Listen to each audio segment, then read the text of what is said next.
Good morning, Danielle. How are you going? Good, thank you. Thanks for having me on your fantastic podcast today. Thank you so much. I've been chasing you for months, but you've had quite a big year. Quite I a big have, year. I have. I've had a lot of highs and a lot of lows. I've had both of my parents die in the last year, Yeah, so that's that's been a weird. really interesting space to stand in as an adult child. Suddenly feeling a bit lost in the world, and I've had some fantastic highs as well, like stepping in and doing teaching work with the lovely Angel Phoenix Arsenal, formerly Angela Gallo, and really stepping into my magic and my power as a witchy healer, doctor, medicine woman, whatever you want to refer to me as. Yeah. So it's been quite the year.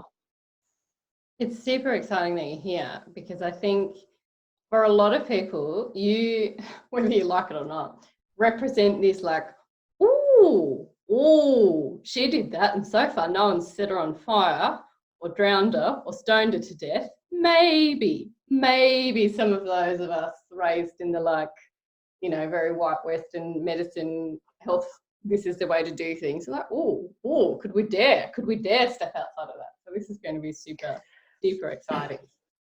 And honestly, that has been such a tricky road for me to navigate internally. So I'll just backtrack and acknowledge the traditional owners of the land on which we both are standing today, Yeah. and acknowledging the ancestors past, present, and emerging. So I find that that's a really important way before I start having conversations with people that are meaningful to acknowledge the traditional owners, because I identify as being of Torres Strait Islander descent through my father's side. So I'm a descendant of the Miriam clan groups.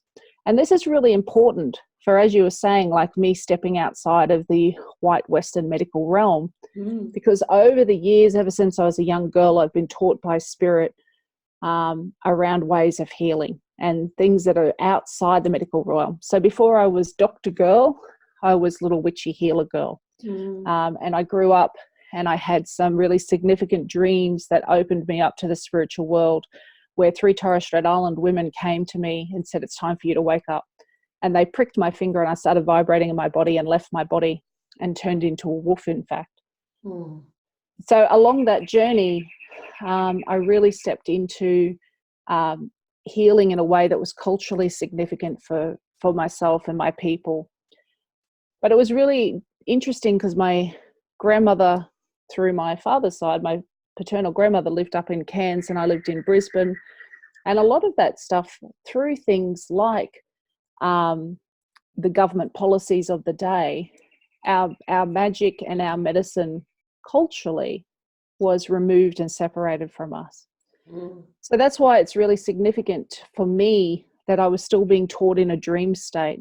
So I was taught how to use crystals and rocks. They were actually my first healing modality, and my hands would get hot, and I started learning that I could travel into people's bodies and see energy and pull it out. So this is before I had any medical or Western medicine framework. I was naturally doing this as a young, probably about 17, 18 and 19. So I had my children quite young. So my first daughter I had when I was 22. And, her birth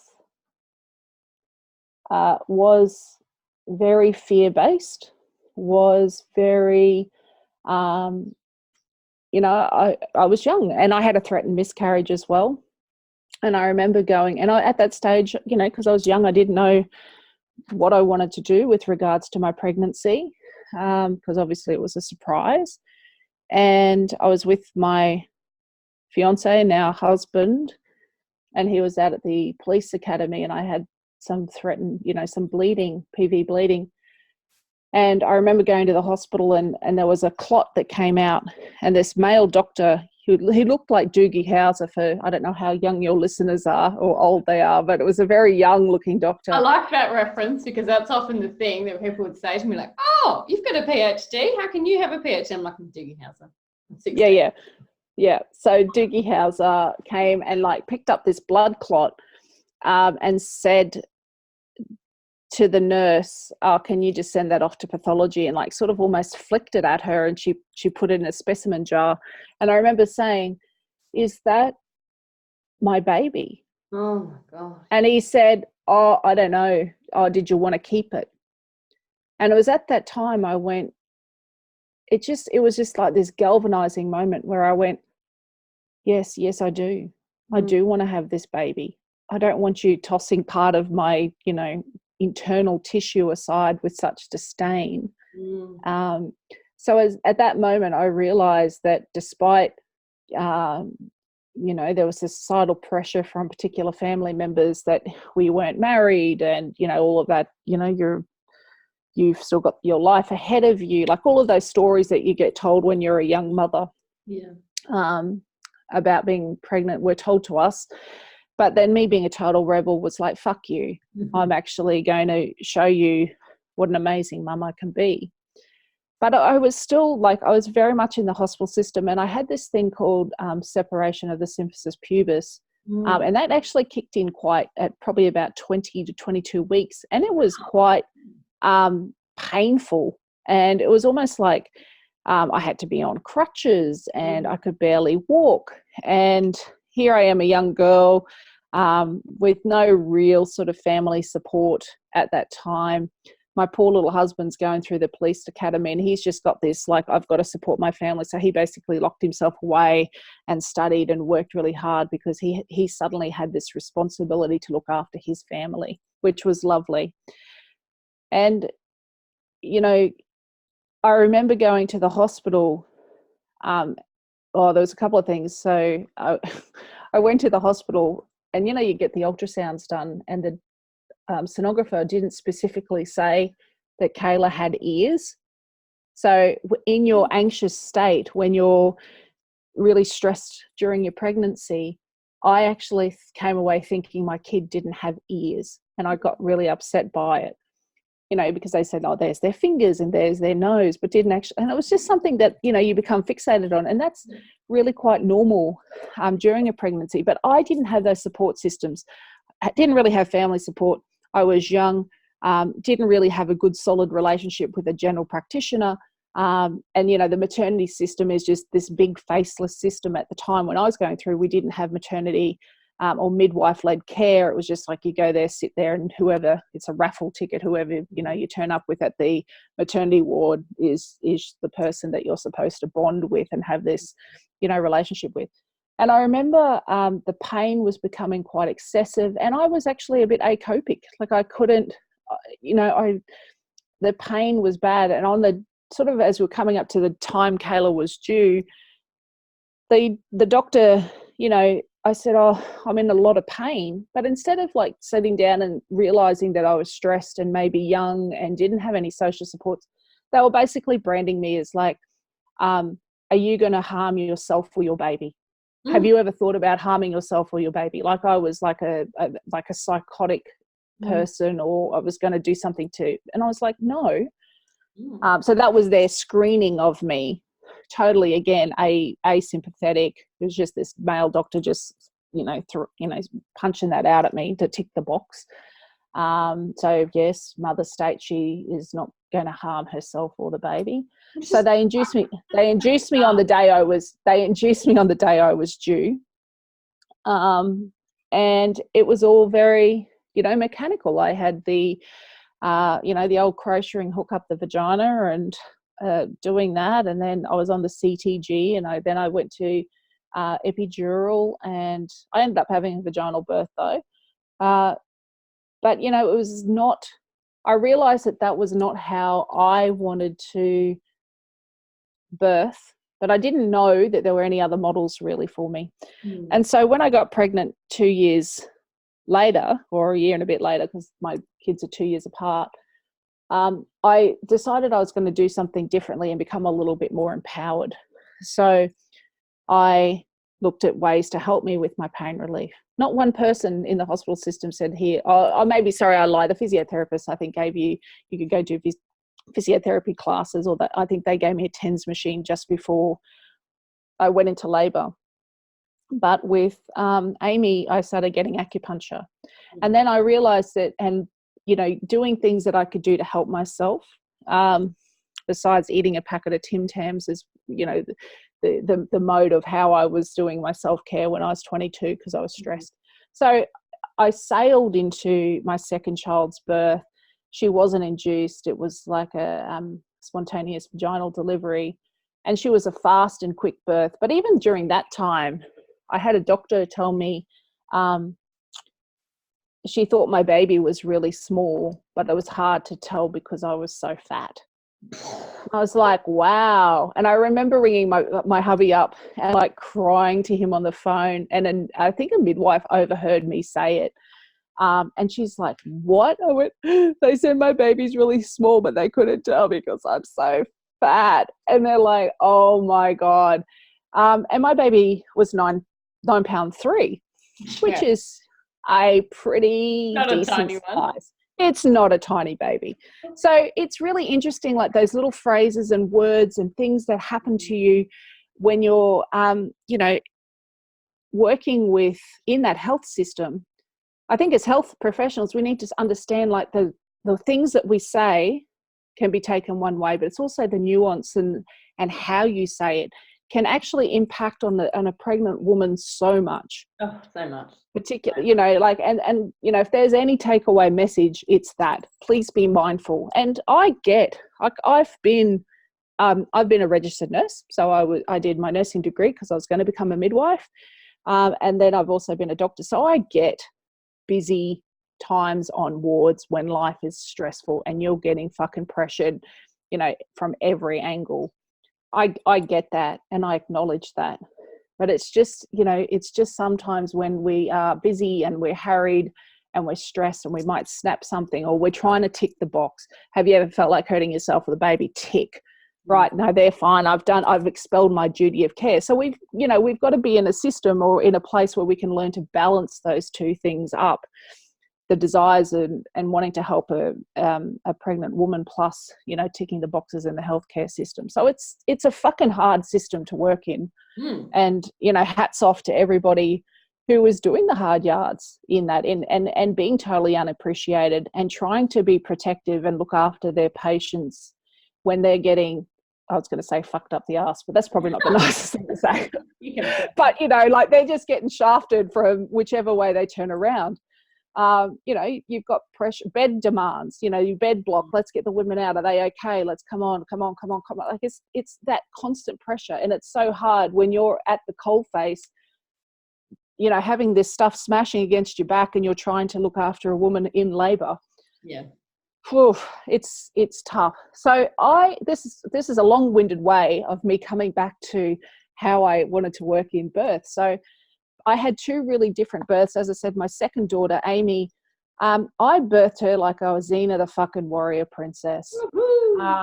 I just roared her into life, into this realm, into this dimension. I remember during the time the midwives gave me something to hold onto, some bar thing, and I was holding it and just bearing down, and I actually bent the bar. I was going to say, did you bend the bar? The strength that we had, and the midwife showed me the next day, she had a massive bruise on her leg from me, and she sort of moved my leg off her onto like the bed frame, because I was just like, fucking, I'm just like fucking Xena. And that child now, she's very much the warrioress. She's just kicking goals, and, you know, left like so independent, you know, left the little home nest when she was young and is out, you know, she's now working in Aboriginal health. She's actually just started this week actually in Queensland Health as an Aboriginal health worker, but has been working in the community and doing great work there. And she's now working in the obs and gynae ward. So she's starting today, I think. So bless her. Wow. And yeah. My other daughter is a doctor. So, you know, both have had experiences in health that have led them back to health, which I think, and you know, the different ways that birth has imprinted on them, I think, has really carried them through their life. So back to young lass Danielle, who's popped out 2 kids. I really had this sense of spirit telling me that I was working with pregnant women. and really being there. So as I said, I got into nursing in view of becoming a midwife, but the drive for me to become a doctor, spirit kept whispering in my ears that this is where you're going to be. And I've got to say, upon reflection, probably 2 years ago, the best time I really, really, really enjoyed being a doctor in the hospital was when I was a medical student, and I was in there to catch the babies. We had 4 babies we had to catch, to again tick the box. But that was a place that was very sacred to me. I will never forget. You never forget your first baby, and this beautiful young mum and her partner. We just had this beautiful time and space in her room, and I was able to rub her back. And the midwives were actually coming and going, and are you going to be a doctor? Are you sure you don't want to be a midwife? And I was like, no. But I was really loving being in that space. And then when the baby, came into my hands, it was just like I could feel the energy shifting. As the 2 dimensions were meeting in that birth field, acknowledging the spirit in there. Because you have to recall, you probably don't know, well, you might know if you know me, but when I started medicine, I really had to hide my magic. When I was a nurse walking around the hospitals, I would see people when they're dead and dying, or see the spirit world in the medical room with them. So when I started medicine, the very first thing our lecturer said, if you believe in homeopathy, you might as well leave now. That was our very first opening to our first lecture, sitting with 500 of the top fucking smartest people in the world, sitting in this one lecture room. And I was like, oh, well, I can travel into people's bodies. So I don't really know, and my hands get hot, and I don't really know how that suits me. So I just ended up really shutting my magic down while I went through medicine to play the game and to get through. And so I had these glimpses of the other world in the birth suite, which I really loved. And even when I was a junior doctor and assisting with cesareans, I fucking loved it. Because, again, I was able to feel and sense the otherworldliness that was happening when the baby was emerging. And I'd be looking around the room, and it was like I was the only person who had access to this special knowledge. Like, the doctors were doing their brilliant work, and the midwife was ready to receive the baby. The anesthetic team were there. It was like I was in this secret little, portal where I had access to, I knew what was happening. I could feel the energy spiraling into me. And I could, if I changed my gaze, as I do when I heal and I check people's auras, if I changed my gaze, the room would have been lit up with, the most beautiful, angelic energy, or high, vibrational energy. And I'd get all teary when I'd feel this. And, I'd be the doctor who always gets in trouble by this head scrub nurse because I'm fucking breaking sterile field, because I'm like, rubbing my eye with the back of my glove. Oh, fuck, you've broken sterile field. And I'd be back over, doing the wash of shame, back re-washing up, scrubbing up again. But it was really beautiful, because whenever I looked over the sheet at mum and her partner, and when they'd receive baby onto their chest, it was like the mum is so open, and the baby is just like this beautiful little energetic being who's just being received into her energy. And then to see the dad or the partner sobbing, that slayed me. And I don't know how you can be, because I actually had aspirations. I thought, I'm going to do obs and gynae, but I actually don't know how I could have, because I'd spend too long trying. I wouldn't be able to suture them up. I'd be having a look over, what I say in my language, having a good old Doris over the sheet at them, trying to fucking see what's happening over there, being drawn to the energy that's happening there, whereas I've got a serious job to do right in front of me. So spirit certainly didn't lead me in that way. I did sit for a while thinking, am I going to do obs and gynae? But then the call for me to be a GP was quite strong, but also I hated fucking night work. So I just went, I can't do that. And so I came out and became a GP.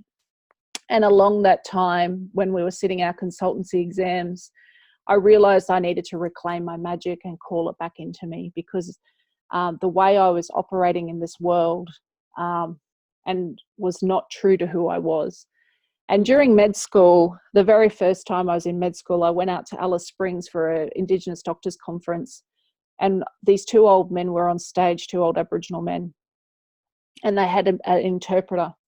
And they were actually talking about things that I could do, like traveling into people's bodies and pulling stuff out. And they were called Nunkari. And I went up to these two old men afterwards and just cried because I knew nobody else like me.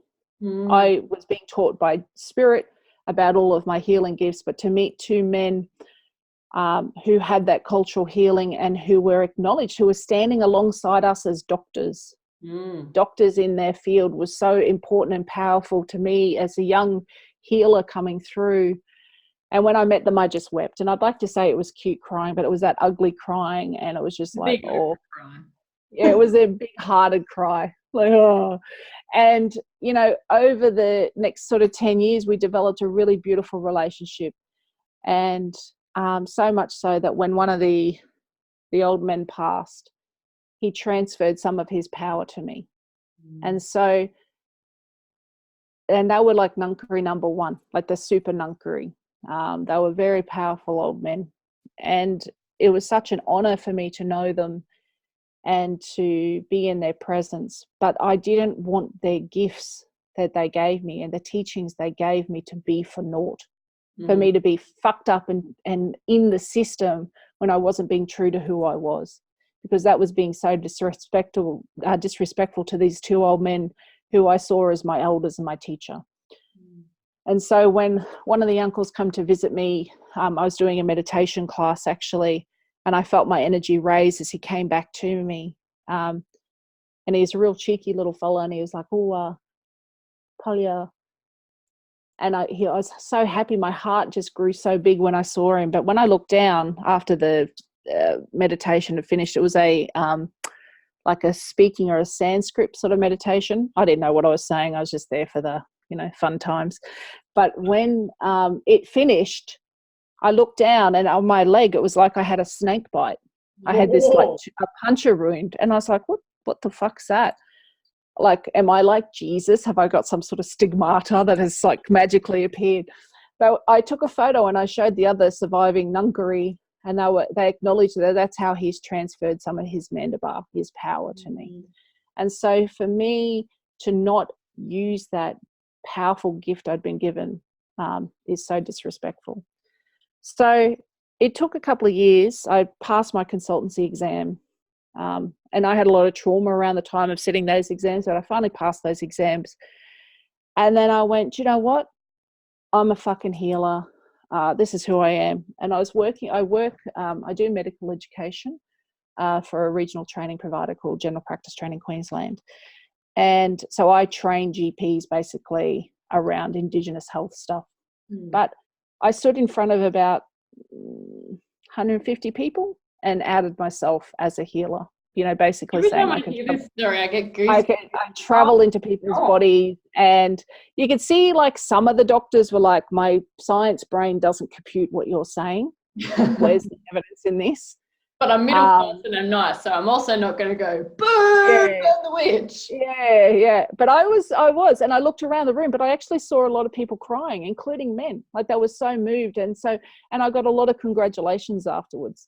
So with that being said, you know, my culture and cultural background is very protective of me in this space where I can actually say, this is part of my culture, that I can lay my hands on you, that I can do this healing. I did find it very difficult doing this sort of stuff in GP land. And so I keep them separated. But sometimes I can't when spirit's telling me things to like look at this particular.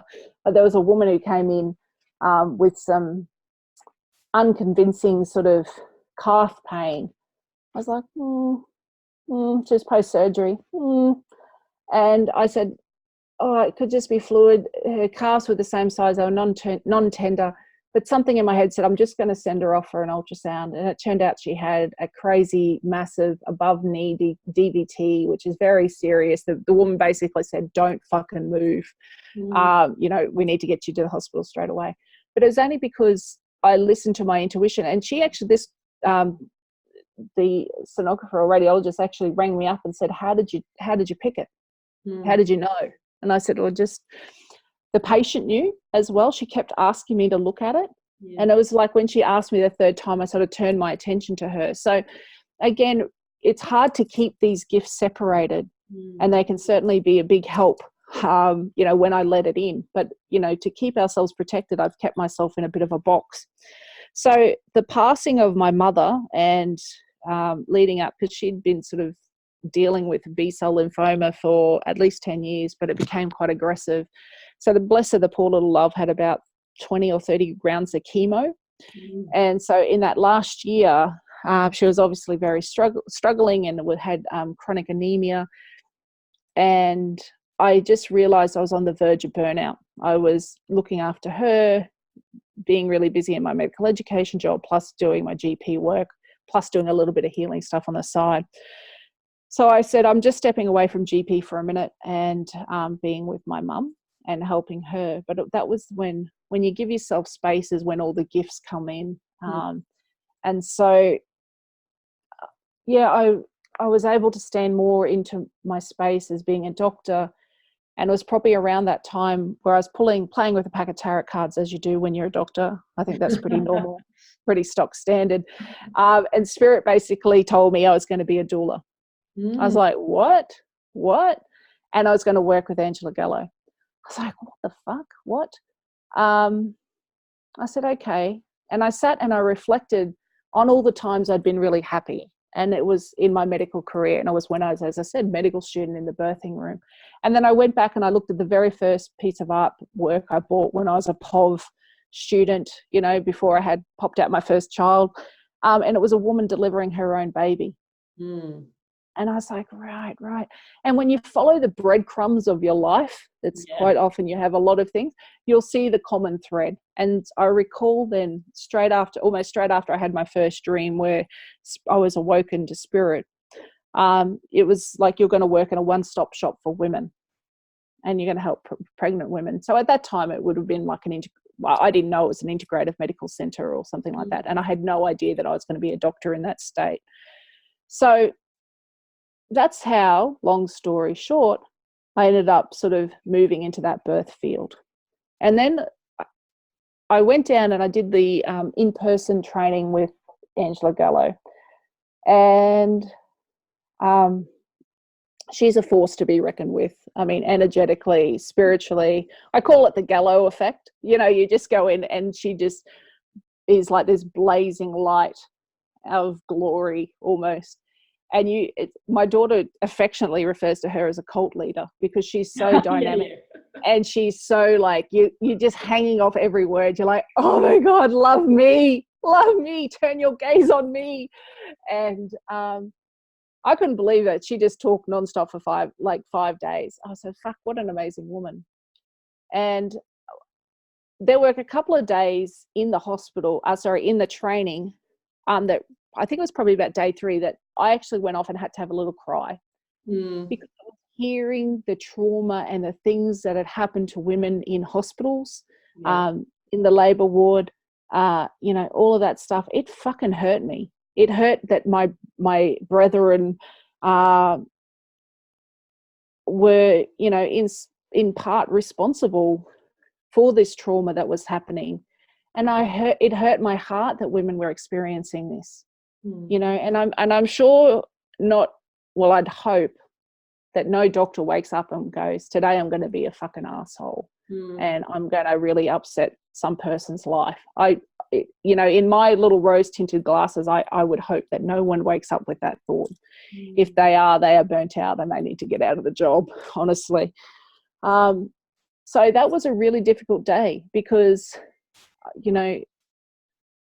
I advocate for people, being empowered in the system, or to be in the system but not of the system, to make the system work for you in a way that you are safe and held and heard. And I appreciate how difficult it is for the health workers to be in that system.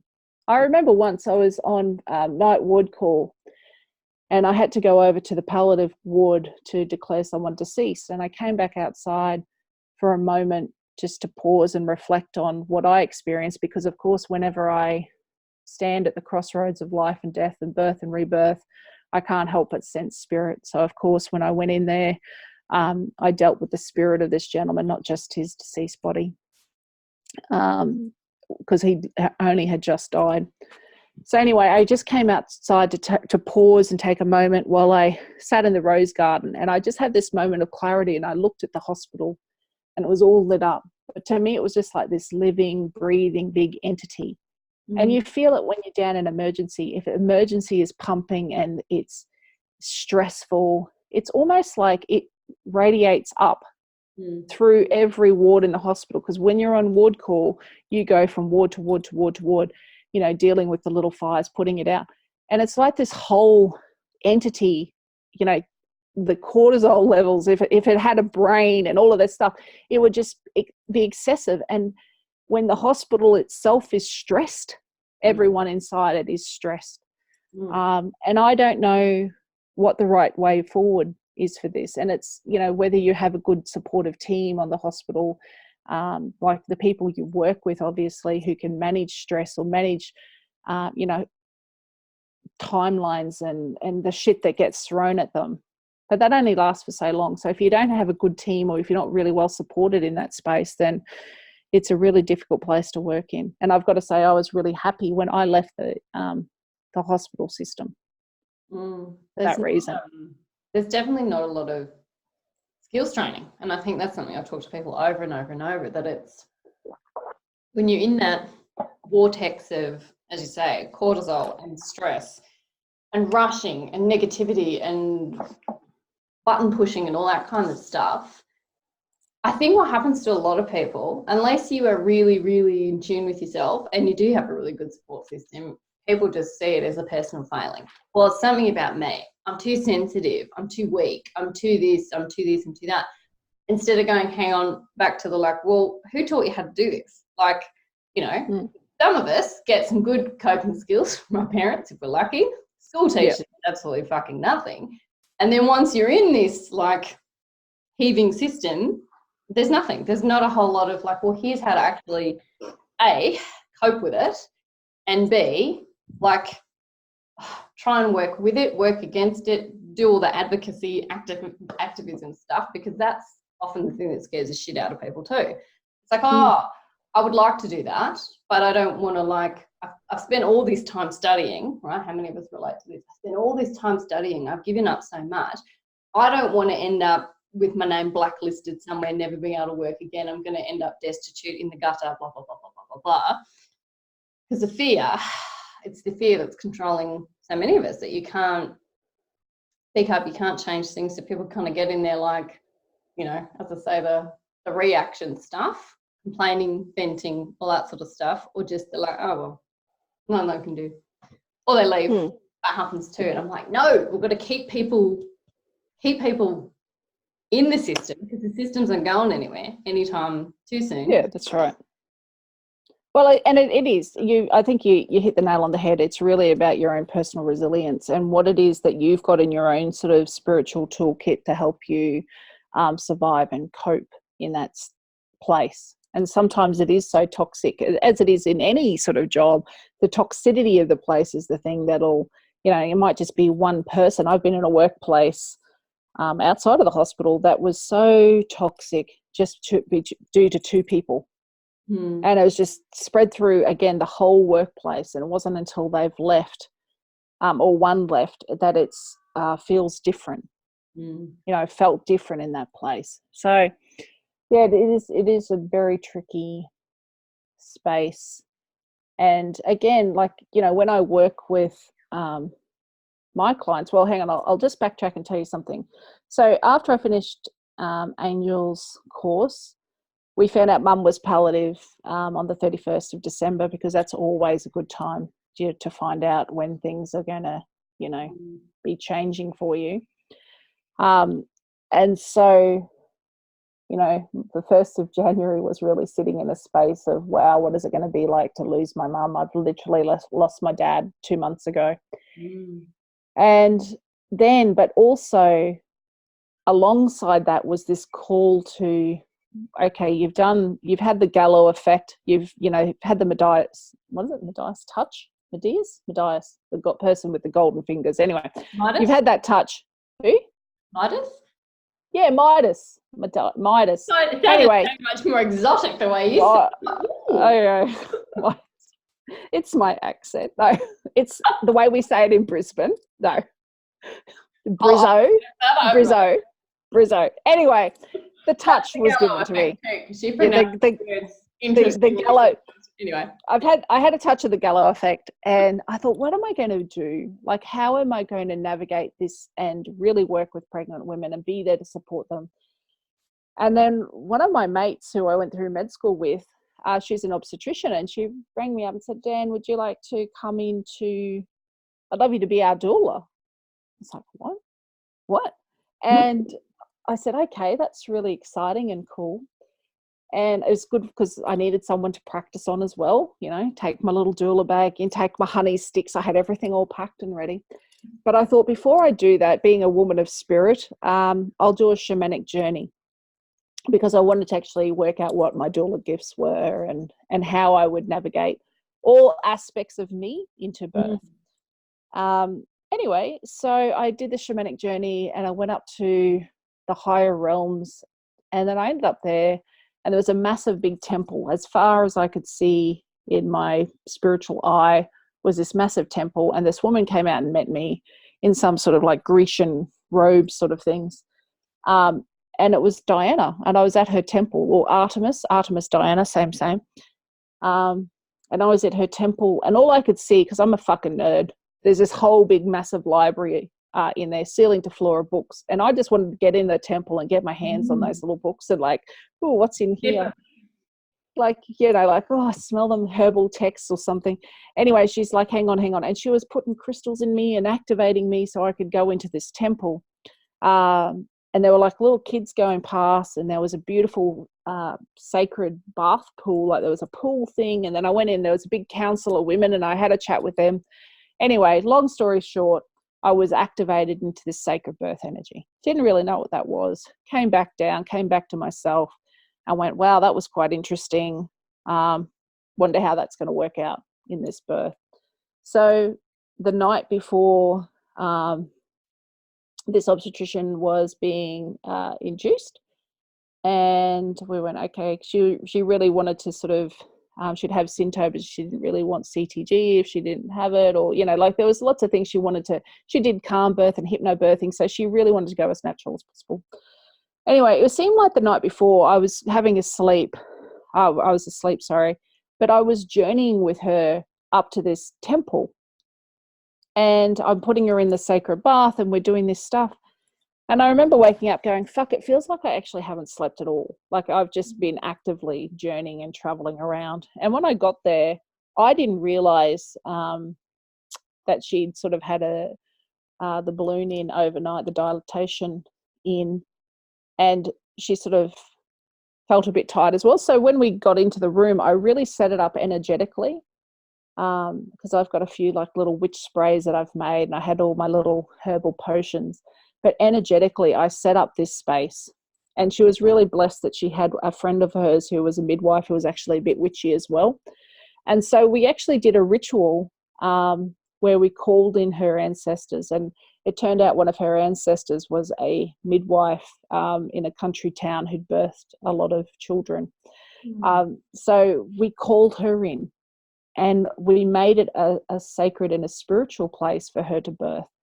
And she was just going gently through her contractions and, doing her mindfulness techniques. And I've got this beautiful album, your listeners might be interested in. It's called Sacred Birth Album. And I made it with a friend of mine. It's been channeled through from spirit. The first track is called The Birth Tree. And it was about a woman who walks into the forest and calls her power to her. And then she ends up going to a tree and then turns inward. Because in my culture, women would, give birth amongst those birth trees. And the second one the track is called Birth Water, where the woman is turning inward, and it's really a journey in through your own birth waters, like that are around and surrounding the baby. And the last one is called Cosmic Birth, and that's sort of like the postpartum period and how you've been changed. It's a bit of a sneaky ascension album as well, but so I was playing this track, and it was like energetically everything was set up and it was beautiful. And she was moving through her birth in a very powerful way. But then we realized that, we had to do a few things to sort of, like, we ended up breaking her waters because she'd been sort of not having very strong contractions. But what I did, which was amazing, is I set up this sacred place for her to birth. I took in a birth mat that I gave her, and we had, I had a crystal grid set up. And so she's got her ball, and I've got a photograph of all of this set up, and I'm in there with her, and I'm sort of doing some healing work and like just rubbing her back. And she and I are both looking at the CTG machine to see what's happening with Bubby. And it was just really beautiful because it showed me that you could be having the most amazing spiritual experience in a very sort of medicalized birth.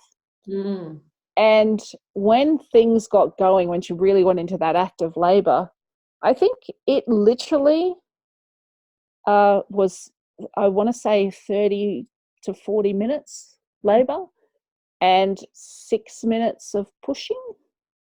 And what happened though was, as the baby was coming, so she ended up with no pain relief. She was amazing and just really opened her mouth and was sung into her contractions. Then she leant back and right up against me like I was the birth tree.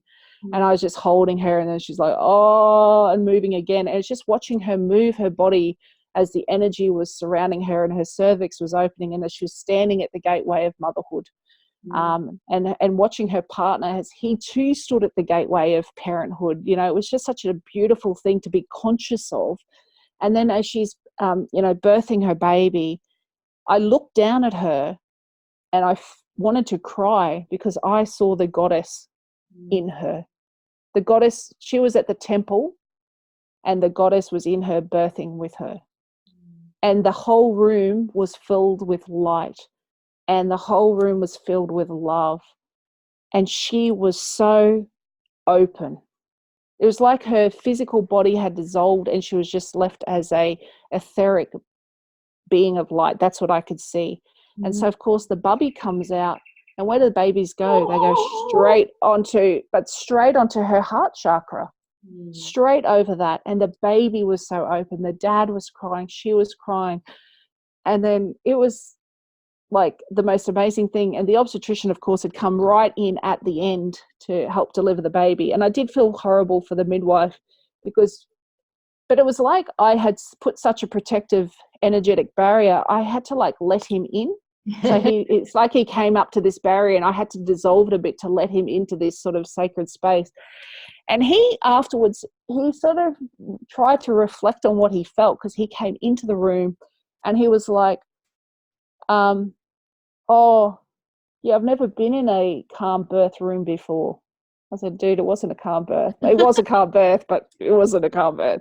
But it was just so beautiful to know that I could anchor and hold this sacred birth energy. And this woman had the most amazing birth. And now, I'm on call now for another one of my clients, doula clients, who I've worked with throughout a pregnancy. And she's got her spiritual gifts. She knows what her power animal is. So we're going in and we're doing, bespoke meditations and work with dugong when we go in there. She's been doing shamanic journeys. I've got this beautiful big grandmother tree who's on my property. Grandmother tree has told her, you can call me in your labor. I will be your birth tree. Like, she's got like this spiritual toolkit in place. We've gone through some rituals and ceremonies. I've helped her connect on a shamanic dimension with her pregnancy. We've done some work around changing the molecules, like imbuing the molecules of her amniotic fluid with her love and, what it is that she hopes for, dreams for with this birth. And she comes out of this like just in a big love fest. And this is what, if we could empower women to actually, step in and honor birth as a sacred thing, as a spiritual event, as something that is so powerful, like you are forever changed. And if the health workers are open to this, every time they come into a birth field, they can leave changed. But the problem is that most of the time we're closed to it, or we're shut off from that energy.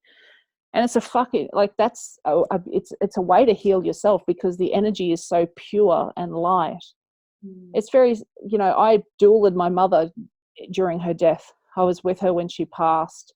The veils always seem to thin at 3 o'clock in the morning or 2 o'clock in the morning. And that's when babies are born and people die. And the energy, the death portal energy is very different to that sacred birth energy that I hold. It's, I feel very blessed to be able to do this work, and to do it in a way that is matters for people. I think it's weird in a way to talk about it like this isn't just like standard practice kind of stuff. Like the fact that I suppose anything that's branded with the like, oh, might be a bit spiritual, woo-woo kind of stick has been so, I don't know, stigmatized. Is that the right word? I don't know. I kind of just think it's well, because there's a fear thing as well. Like, women have died in childbirth, when and that's, we know from ancient times that, the midwives and the healers and the witches were one and the same. And we know that there was a big political push that when science and medicine was birthed into the world, as we know it, the white Western medical model, that the midwives, witches and healers were a threat to that patriarchal society, hence the witch burning and all the things that we fear. So through that fear, and we carry that ancestrally, we carry that in our DNA, we carry that in our epigenetics. The women who are here now doing the work that we're doing, we have to overcome a lot of that fear. We have to reconnect with our power because we've been so separated from it. And quite often that's our womb space. So we're learnt not to be connected with our menstrual blood. We're taught to plug it up and skip a period. Bleeding's inconvenient, but that's actually our magic, and that's where our power lay. We can actually create life. Yeah, that's pretty fucking amazing. In this magic little womb cauldron that we're carrying around in our body. And I do a lot of work with holistic pelvic care as well, trained under Tammy Kent. And that is a really interesting thing, because I've treated a lot of women who've experienced trauma and rape and childhood abuse, and what I feel when I do an internal on them and assess their sort of energetic and physical space of their womb is that they're disconnected, so they're numb. So we through societal pressures and our lifestyles and everything, we're just actually separated from our magic. And so, as women, we stand before 5 blood altars in our life. We're born into blood. We get our period. We become mothers. We lose our blood, and then we die. So that's the 5 places. And I think if we mark each one with ritual, if we mark each one with ceremony, then that's helping us reconnect. So the story of our the mismanagement of our blood and the total disregard for our menstrual ecology is shameful in society, because it keeps us powerless. And so I do ceremonies now. I'm starting to do what I call mothering alchemy ceremonies. I don't call them blessing ways, because that's disrespectful, I think, to the Navajo cultures where a lot of that stuff was taken from. I call them mothering alchemy ceremonies, and I do it my own way, where we call in the spirits. I give the woman a spiritual toolkit. She knows her powers and her strengths and how to use them in the birth field. And I would love to teach, I do a bit through Angela's work, where we're talking to doulas about what is your gift. At the last training, I actually did a shamanic journey with all the doulas that were there I took them up to the Temple of Diana, and I said, what is your birth gift? Like, what is your gift as a doula? And a lot came out crying and changed. And, I taught a way to help them reconnect to their bleed. and to see the internal and external seasons that happen within our menstrual cycle, within our life cycle. And I actually taught that to a group of cultural mentors as well, who work with GPs and doctors, because we are so disconnected from our ecosystem, from our great mother, because we spend our time indoors and we're so fucking stressed and we eat shit food and all the rest, blah, blah, blah, blah, blah. We're actually disconnected from the source, from the thing that can heal us the most. So I think as health professionals and even people who've experienced trauma, we need to step back and start reclaiming. As my very first tagline for my business when I first came out and stood as a doctor/healer was reclaim your magic. And I think that it's so imperative that all of us do. I think that's going to, hopefully, myself included, just give a little like niggle nudge of like, oh, it might be safe to do this. Because as I said, you probably didn't sign up to be the poster girl for like, you know, both worlds can coexist. Imagine that. Yeah, so, well, I don't know, maybe I did sign up for it because it's happening. And it has, you know, keep asking you about it. It has. And I've had a message from a doctor in Scotland who was, you know, doing shamanic work, and there are like, we get called to medicine or to the health profession, you know, like we did to priesthood in the days of old, or like when you were called as a druid, or, you know, I'm rereading the Myths of Avalon, you know, that sort of stuff. It's a calling. And so, you know, if you think about past lives and reincarnation or whatever it is that you believe in, or whatever your religious and social construct is, that you get called to medicine because you genuinely want to help people.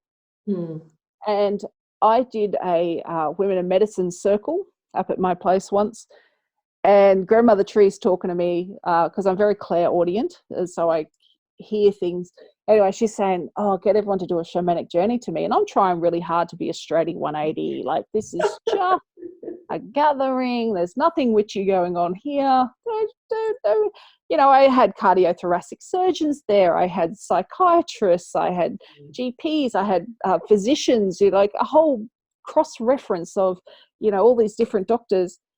And I went, oh, fuck. And I really sat with it for a while. And I call it spirit humbugged. If I ignore it, it gets louder and louder. I'm like, oh, fuck. And I was like, and I phrased it as like, we're going to do a little meditation. It's like a visualization. There's a tree outside. I'm going to bang this drum. And you're just going to, you know, see what happens. Anyway, every one of them met with Grandmother Tree. Every one of them had an amazing and interesting experience.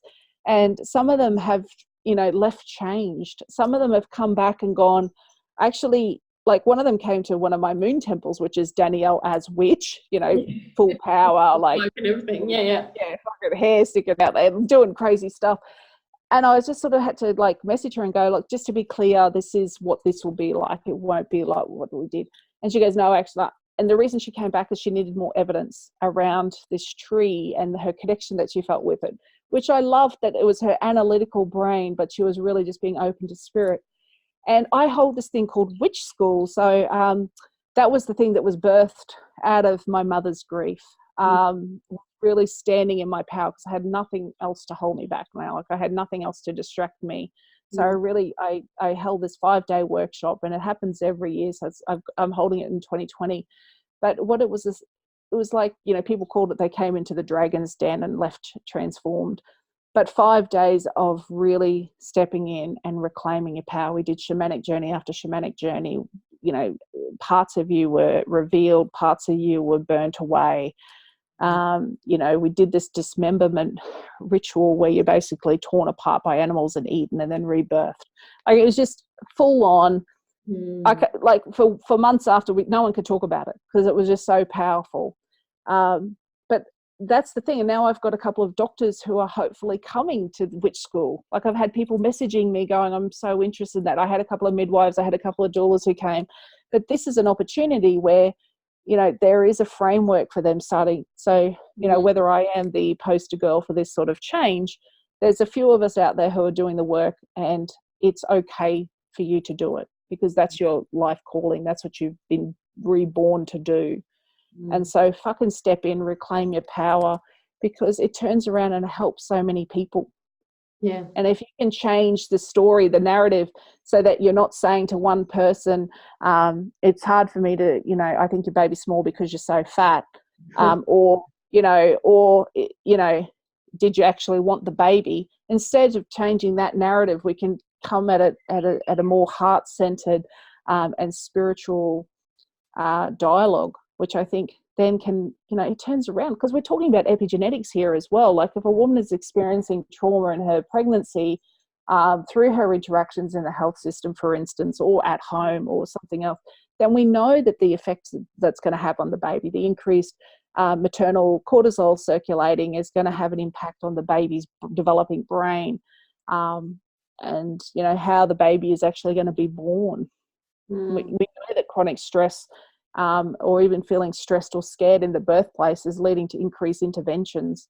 Yeah. I mean, and ideally we want women to be birthing as naturally as possible. We know that the cesarean rates now are really high. And, as a system and as a whole, how do we reflect on that? What do we do? And I think one of the answers is really calling in those who have been hiding, who have been scared to step out of the shadows and come back into the light, because we actually need you. You can come and do training with me. You can, I do mentoring. I do all of those sorts of things where I can help you step back in, because fuck knows the world needs you. This is not the time for us to be little and small. The world is in crisis, ecologically in crisis. The only way we're going to help heal that is to reconnect to the Great Mother, to reconnect to our magic, to reconnect to the things that drive us and have driven our ancestors, to reclaim it rather than be separated. That's pretty good. That's pretty good. I think also, if you think about that effect that happens, that I'm sure you've probably felt, where how catching that fear, scarcity, cortisol kind of stuff is. And if we could shift that, so what would it be like if, birthing people could be more confident going into that system, knowing that people are like high-fiving, like, I got you, I'm okay. Like, we're confident. There's a bubble of light and love and joy, and we're here for the joy, rather than like, the heavy, like both things can be equally catching. And so I suppose I'm starting to think about it like, okay, there's the what you say with your mouth, there's the like what you do with your face and where your eyebrows go and if your jaw's tight and all that, like the impact you can have as a midwife, an OB, anyone in that birthing space, just by what you're doing with your energy, like that's affecting the rest of people's lives, potentially. And it's a shift. It doesn't have to be a, 5-point plan we should be doing differently. But what I think would really change birthing systems if we could get people to tap into that. Like, okay, how do you feel in your body going to work? Right, what can we do to shift that so that the flow on effect for the people in the space is, I actually feel safe. I feel relaxed. I feel, feeling held and respected and honoured and revered and, yeah. Well, it is, that's our perfect world dream. And obviously there's a lot of things I think that would have to happen within the system and, those who run the system, than those who are merely workers in the system. Like there's so much to change in that space. I know some hospitals have done smoking ceremonies where they've actually gone through and taken Indigenous leaders in and just smoked the whole hospital. Because, even Indigenous people, they don't want to go to hospitals because that's where you go to die. And there's a lot of, spirits there, and there's a lot of energetic imprints that are, hanging around the hospital as well. And in the birth suites, like that's what I think about as well. Like, if women giving birth, they're using their animalistic part of their brain, like, if you're following the hormone cascade, and then you're sort of really in that instinctual mode, but you go into a birth suite and there's been a trauma that's been there before, or there's been blood, or there's been anger, or there's been stress, then you are in your animal part of you sense that, and then you like shutting up. So we talk about we're cleaning the hospital rooms after to make sure there's no MRSA and stuff like that, which of course is very important.